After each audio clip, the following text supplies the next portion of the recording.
When it comes to bailouts of American business, Barney Frank and the Congress may be just getting started. Nearly $2 trillion tax dollars have been shoveled into the hole that Wall Street dug, and people wonder, where's the bottom? It turns out the abyss is deeper than most people think, because there is a second mortgage shock heading for the economy.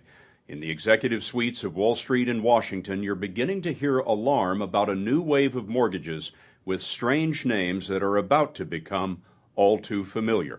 If you thought subprimes were insanely reckless, wait till you hear what's coming. What's the future hold? Well, this shows... One of the best guides to the danger ahead is Whitney Tilson. He's an investment fund manager who's made such a name for himself recently that these investors, who manage about $10 billion, gathered to hear him last week.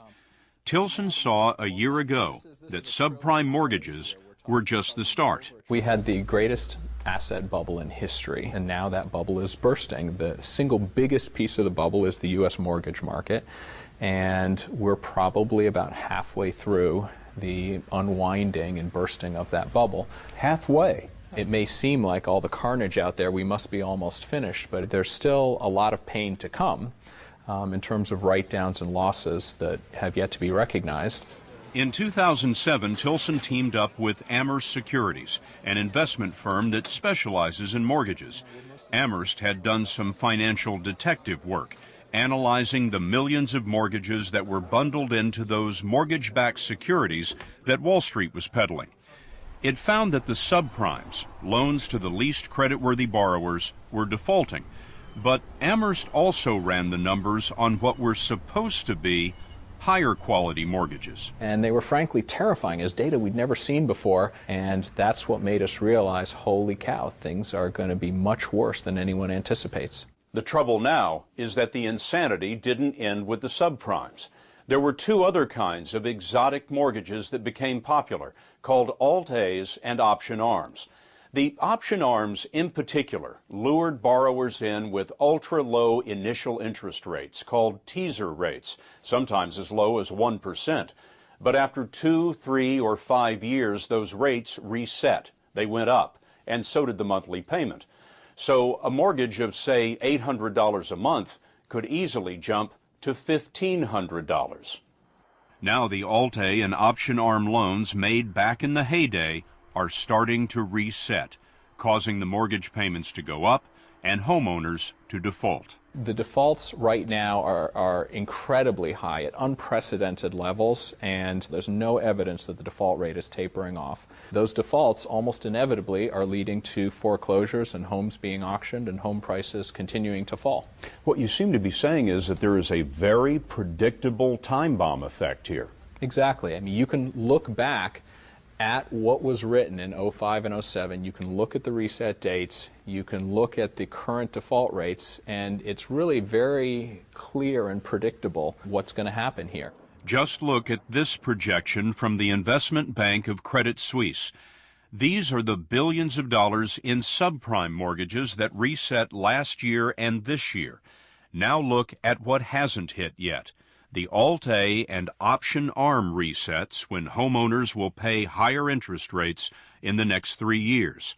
We're at the beginning of a second wave. How big is the potential damage from the Alt+A's compared to what we just saw in the subprimes? Well, the subprime was approaching $1 trillion. The Alt+A is about $1 trillion. And then you have option arms on top of that. That's probably another $500 to $600 billion on top of that. How many of these option arms would you imagine are going to fail? Well north of 50%. My gut would be 70% of these option arms will default.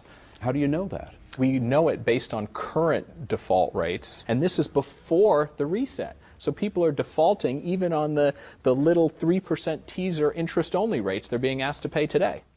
That second wave is coming ashore at a place you might call the Repo Riviera, Miami-Dade County. Oscar Munoz used to sell real estate. Now his company clears out foreclosed homes. Business is just going through the roof for us. Fortunately for us, unfortunately for the poor families who are going through this. I wonder, do you ever come to houses where the people are still here? Absolutely. That's really a sad situation. I'd rather not meet the people. Why not? It's not easy to come in and move a family out. It's just our job to do it for the bank. It's just the nature of what's going on in the market right now. What is going on in the market right now? How much work are you getting? Every day we have 20, 30 assignments. A day? A day. Just your company? Just our company. And we're one of the few companies right now who are hiring. We have to hire people because the demand is so high. People who've been evicted tend to leave stuff behind. The next house is usually much smaller. Banks hire Munoz to move the possessions out where, by law, they remain for 24 hours. Often the neighbors pick through the remains. Once the homes are empty, the hard part starts, trying to find buyers in a free-fall market. Miami real estate broker Peter Zalewski talks like a man with a lot of real estate to move. We have 110,000 properties for sale in South Florida today, 55,000 foreclosures, 19,000 bank-owned properties, 68% of the available inventory is in some form of distress. They need someone to clean it up. What's the name of your company? It's called Condo Vultures Realty. What does that mean? That in times of distress, in times of downturn, there's opportunity. And, vultures clean up the mess. A lot of people seem to think they kill, but they don't actually kill, they clean. The killing in Miami was done by the developers back when it seemed that the party would never end. They sold hyper-inflated condos at what amounted to real estate orgies.